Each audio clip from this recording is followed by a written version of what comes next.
I heard this quote recently that blew my mind. It doesn't matter what we're looking at, it matters what we see. So a very simplistic example of this, we could all be looking at $100. Some of us think that's a lot of money. Some of us think it's not. Some of us will see that in terms of how many hours we'd have to work to get it. Some see it as the potential to pay off a bill, whereas others see it as an opportunity to splurge.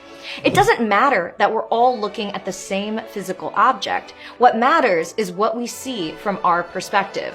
And this analogy goes for the spectrum of life's events. So psychologically, what happens to us is not as important as our reaction to it. Yes, what happens to us is not as important as our reaction. You and I and a dozen other people could all go through the same awful, tragic, traumatic event, but our independent reactions will determine how much power it holds over us. So the most empowering mindset that we could ever embolden ourselves with is to take 100% responsibility for our reactions.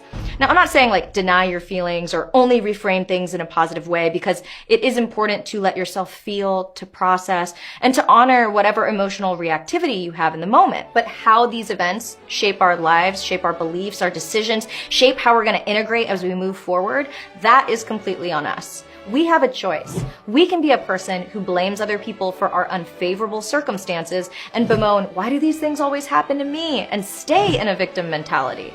But I would argue that that is disempowering as fuck. So why would we not choose to make the best out of a bad hand, to find the lesson in a negative event, or to see any failure as an opportunity to learn, grow, and as a necessary step on the way to success?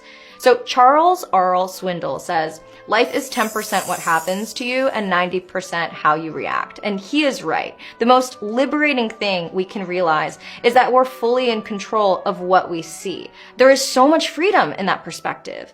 And if you have resistance to all of this, I would challenge you to ask yourself, well, why do you want to be a victim to circumstance? Why do you not want to empower yourself?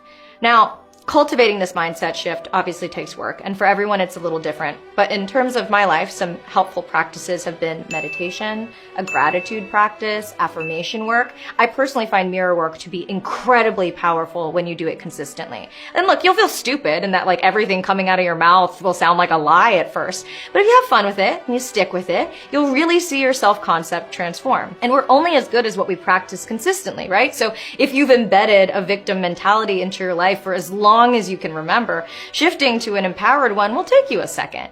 Unlearning previous behaviors, beliefs, and mindsets will take a lot of conscious and intentional reprogramming. But that work is the difference between making the most of your life and living out your highest and truest potential, or allowing things that happen to you to dictate who you are, how far you'll go, and how fulfilled you'll be.